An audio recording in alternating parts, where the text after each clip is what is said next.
testing pieces of equipment like this hockey helmet is essential to the safety of the potential user.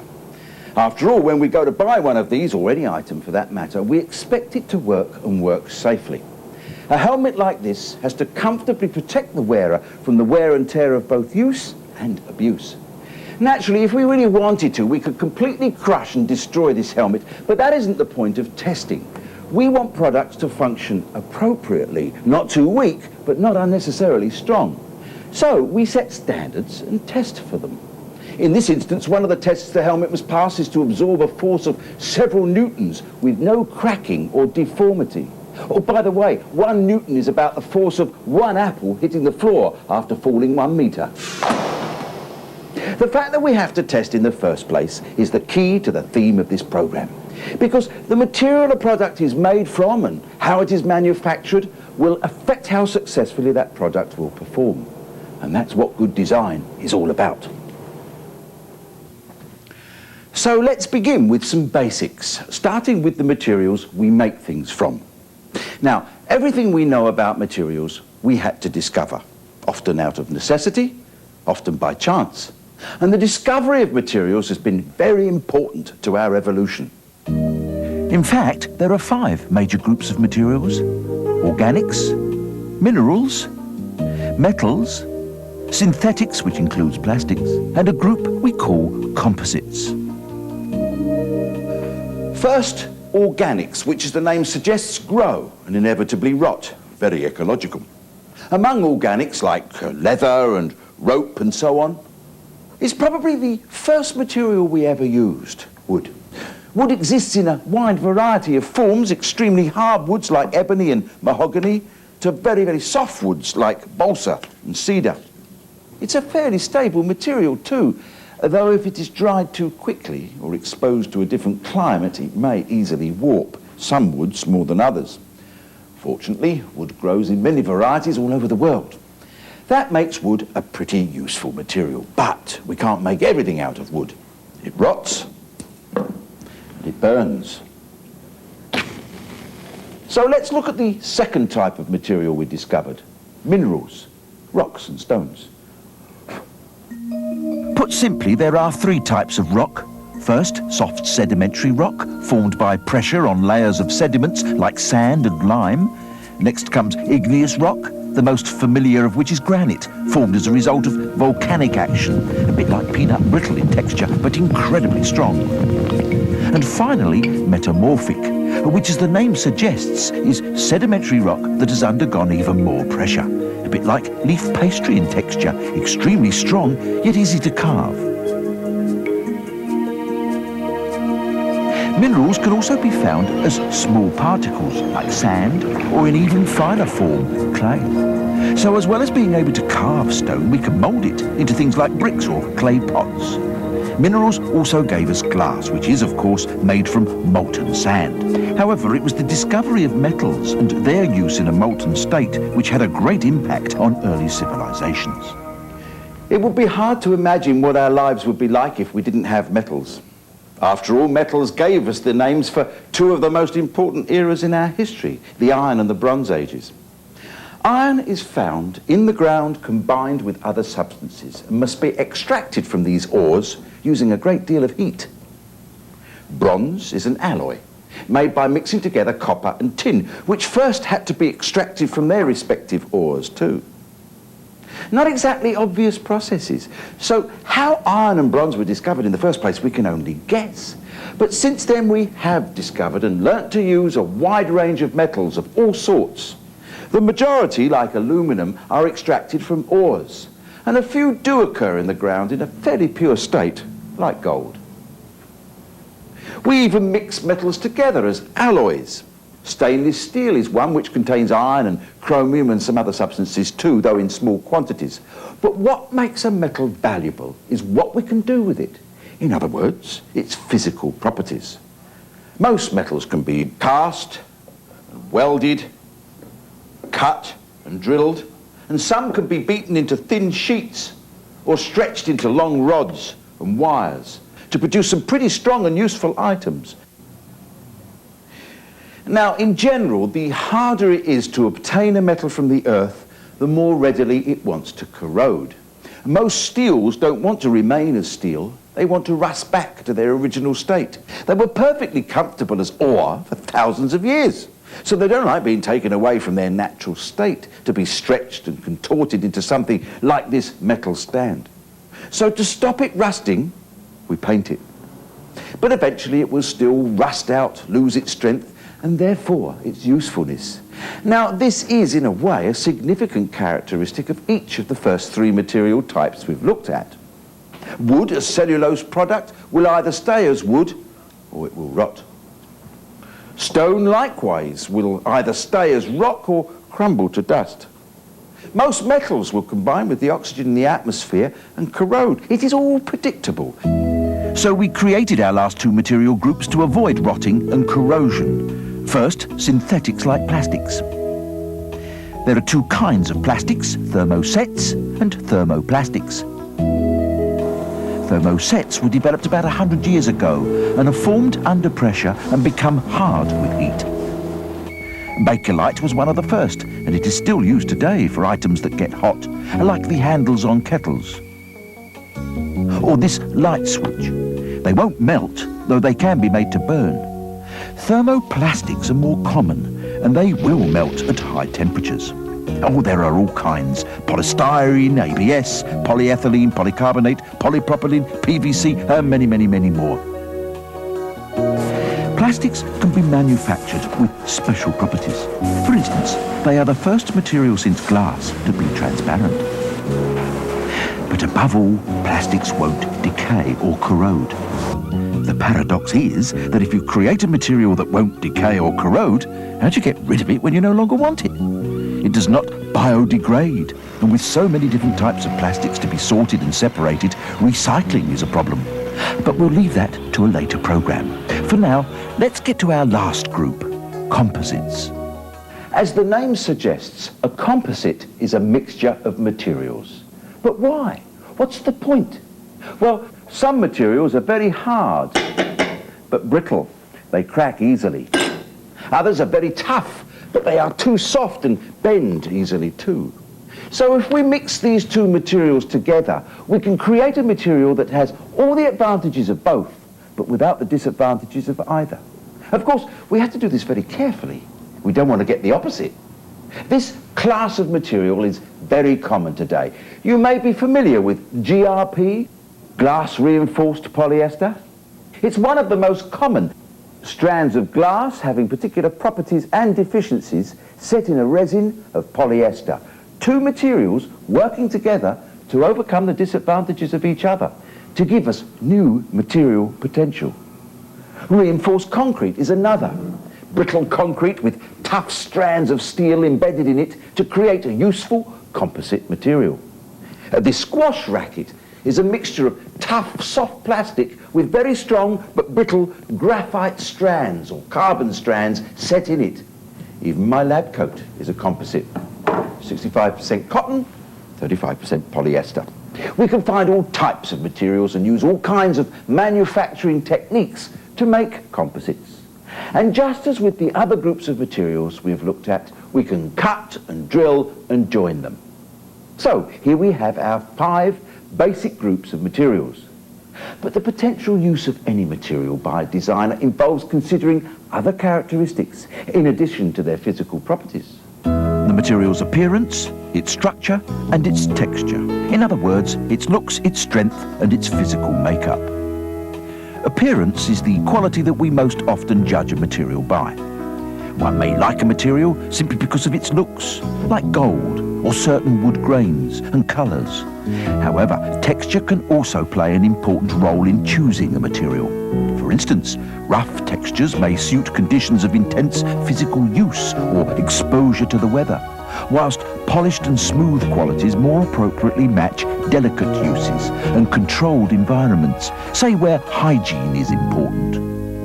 The structure or internal makeup of the material must also be considered because a material will have built into itself its density, how much it will weigh, a ping pong ball versus a lead fishing weight, for example. Pretty obvious in this case. Its own natural strength, tensile strength, or resistance to compression. It will even have a known fatigue factor, a point where the material may well fail because it's been repeatedly pulled, bent, or squashed. It might be opaque or transparent, resistance to corrosion and acids. It might be conductive or magnetic, or not, of course, in the case of lead. It may be self-coloured, or it might be paintable or chrome-platable. It may well be expensive because of its rarity. In other words, the designer must know which characteristics are required and design accordingly to suit the material. Oh, and there's another consideration. How are we going to manufacture the product? And understanding this may be simpler than you'd think.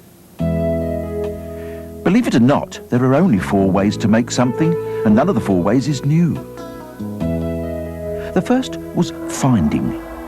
We used objects as we found them, and with very little modification. Stripping off the bark, detaching the bone from the animal carcass, choosing the stone that is shaped to fit the hand. The second is cutting things, from cutting sticks to chipping flintstones, from hollowing out a canoe to cutting wooden planks, cutting steel and working with lasers. The third is by joining things together. Strands of hemp woven to form rope, the flint bound to the arrow or spear, the timbers in a raft, the plates on a ship, the structure of a high-rise building, or the welding of a car. The size and complexity may vary, but the act of joining is common to all cases. The last is forming or moulding, using force to bend or mould a material into a new form. The clay pot, this beaten gold mask, this cup, this telephone, this bentwood chair, this saucepan, our hockey helmet, injection moulded from a plastic. So now we have 5 types of materials, 3 material characteristics, and 4 ways of making things. But how does all this help us judge whether a design is appropriate or not? How can we tell whether one design is better than another? Well, one of the best ways to do so is by comparison. For example, by comparing different and even similar objects made from the same material. These chairs are perfect examples of how wood can be carved, cut and joined to form a product. And in every chair, a key characteristic of wood had to be dealt with. Fixing into the end grain, which we can see at the end of this length of wood, can be difficult. Screwing into the end grain will not form a strong enough joint, and this particularly influences chair design because the stress in certain points can be enormous. So for these chairs, the strength lies not just in the wood, but in combination with the design of the joints, of which there are many. So through dovetail tenon, it's a half-lapped joint, and blind mortise and tenon. And each joint has its own logic, an appropriate means for joining 2 or more pieces of wood together in such a way that will deal with the loads and stresses when in use. And in the majority of cases, a tight fit is essential. But we're not just confined to joints and straight pieces. We can also form curved shapes by laminating strips of wood in layers around a form, and once the glue is set, the result is bent wood, which is often springy, yet very strong, much like a branch on a tree. Also, using humid conditions, wood can be bent along its grain under pressure. The structure is realigned, and items like this curved back are therefore possible. Had it been cut from a solid piece, it would have been much weaker and likely have given the user splinters because of the exposed end grain. All woods have grain, and some are more attractive than others, and it is the nature of the grain that directly affects the possible forms. Hardwoods can produce wonderful crisp forms, so hardwood chairs appear more intricate and finely detailed. In all cases, it is important to design forms and edges that the wood can accommodate. And these characteristics are also critical not just to wood, but to many other materials, such as stone and clay. This bone china cup is thin and refined because the material has that capability, and it is therefore more pleasant to drink from. This one is thicker because of the material it is made from and the treatment it will take. You see, Chipped china is often due to abuse, but it can also be due to the material not being able to match the demands of the design. This edge is too thin, unlike this one. The material and the way the article was made may not have been appropriate for the desired use. However, in all these cases, the forms are tapered, whether they're cups, mugs, bowls or plates. You see, when we mould, we need taper for easy withdrawal. Let me show you what that means. Without taper, the mould scrapes the side with lots of unfortunate consequences. But with taper, release is instantaneous and quality is improved. So taper is fundamental. For most cast pottery, any surface marks are wiped off before the glaze is applied. But in some glassware, there remain some interesting clues that tell us just how the article was made. For example, the mould for this has two parts, and these lines indicate where the mould parts join together. These are important clues. For instance, look at this decanter or this wine glass. They are partly cast, but also partly blown. That's how we get the bulb shape. The engraving, sometimes it is cast in as part of the mould, but with good crystal glass, it is cut in.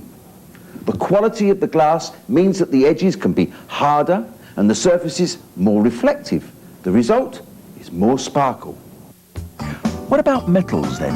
Well, metals can exist in sheet, tube or ingot form, and in most cases they are formed first from a molten state. Although they expand and contract with the heat, metals can be cut or cast to very small dimensions of accuracy, simply because they have a refined structure.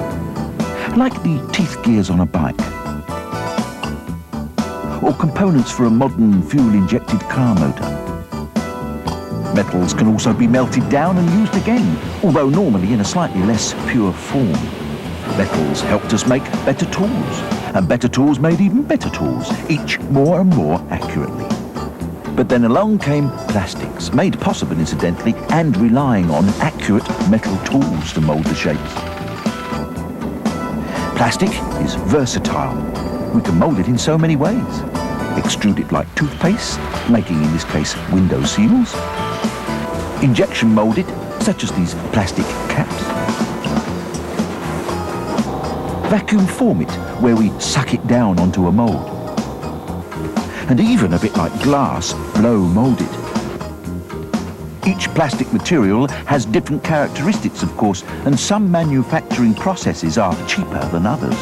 So in the price of the product must come the price of the mould. Vacuum forming is relatively cheap, and so is extrusion. Blow moulding is more expensive. And injection moulding machinery costs hundreds of thousands of dollars. Now, with the advantages of plastic's non-corrosive properties, this plastic bucket replaced this metal one. Well, we tried to copy all the same visual clues, but we got it slightly wrong. Round plastic buckets are too flexible. The better ones have this pronounced reinforcing lip around the top edge, or they're square. If we make a comparison to the way this metal bucket was made, we can see that the sheet metal had to be cut in a certain shape, then welded at the edge, a bottom was added, and a rim, then a wire ring, and a handle. The result is heavy, but durable. Then along comes the plastic version. No joints, no welds. A bucket that can't possibly leak because it's made in just one piece. Mind you, the bucket isn't all that cheap because of the enormous cost of making precise moulds in the first place. With taper, you notice. Pity it's squashing, but it's just another example of inappropriate imitation. But sometimes imitation is advantageous. For example, piano keys were once made from ebony and ivory for the black notes and the white notes, respectively. The ivory was just glued on in thin sheets to the wooden keys. Fortunately for the elephants, the best pianos today all have plastic keys. They don't crack, they don't chip or discolour, and they don't absorb moisture. Plastic keys, in fact, imitate ebony and ivory and do it better. That's a good example of something that looks the same as it used to, but is in fact now improved. Often, a design using one material will differ from the design for the same product but made from a different material. We can find many examples around the home. Here we have a range of cooking pots being tested to see how well they work. Now, saucepans have to be hygienic, not leak, be easy to carry and capable of cooking food the right way. So we tend to use metals and occasionally ceramics and glass. However, even these metal ones look different from each other. So how do they compare? Well, this skillet is cast iron. Cast iron is heavy and distributes heat evenly throughout. It tends to have a porous surface, so we deal with any potential hygiene problems by coating it with an enamel. Sometimes it chips, like on a stovetop, but the original thermal properties of the cast iron are retained, but in a heavy and expensive pot. Aluminium is a lot lighter than cast iron and also distributes its heat well, but it is prone to corrosion. The resulting aluminium oxide layer isn't too healthy, so how about stainless steel? Well, unfortunately, stainless steel is a poor conductor of heat. The bottom gets hot, but the sides stay cold. But it is lighter than cast iron and more hygienic than aluminium. So to help it conduct heat better, we add copper, which is not a good material for a complete saucepan. It's too soft and heavy, and it too corrodes, so it needs a lining of tin. But it is an excellent conductor of heat. So, with a layer of copper on the bottom of a stainless steel saucepan, we improve its thermal properties and retain its weight, strength and hygiene. We could all go through our kitchens and with a little thought we could probably work out why a particular item is made of a particular material to suit the function. And when we do that, we are really beginning to think like designers. In fact, you'll probably find that the favourite items in our homes, offices, wherever, are the most functionally designed items we own. So with leisure and sport as one of our most popular personal activities these days, it would be no surprise that I've chosen a sport, tennis, for this last example that can best summarise this programme. Now this you may not know. No one has ever said or made a rule about the shape of the head of a tennis racket. Up until recently it could be as big or as small as you would like and still be legal. Obviously it can't be too small, should miss the ball. The size has actually been dictated by the way a tennis racket was made, how strong it had to be and how heavy it could be, although there are of course restrictions on how it could be strung. You see, originally tennis rackets were laminated from various woods to avoid the end grain problem, and it gave a round head with considerable strength. The string holes had to be drilled from all different angles in a clamp called a drilling jig. So the average area of the head was below 80 square inches or 500 square centimetres. That was as big as you could make a racket out of wood, keeping it strong but not too heavy. Over the next 60 years, not much happened to tennis rackets except for the replacement of catgut strings by nylon ones. It was good news for cats. And as tennis grew more popular, manufacturers found that extruded aluminium and roll-formed steel could be drilled whilst straight and then bent into shape. The result? A cheaper, lightweight racket with an area of between 85 to 100 square inches or 550 to 650 square centimetres, with a bigger sweet spot, a great advantage for the less able player. But then along came space technology and composites. Carbon fibre strands set in resin, light, strong and expensive. But tennis was now so popular that people would pay a lot for a better racket, a racket with feel. The rackets could now be made with a string area of up to 110 square inches or over 700 square centimetres. Bigger than that and they still get too heavy and the holes between the strings might start to get too large. But we could probably look at many other kinds of products that have changed when the new materials were developed, and they would tell a similar story of evolutionary change. Moving the leading edge of technology, seeking out the right material from amongst first the organic woods, then the mined metals, and then plastics, and finally composites. And all the time closely relating the designs to how they could be made in order to guarantee the racket had the right properties and performance. That's design. The search to satisfy a need with an elegant solution. Anyway, the next programme will be about yet another influence on design, what we shall call the forces of nature. In the meantime, I'm off to test these.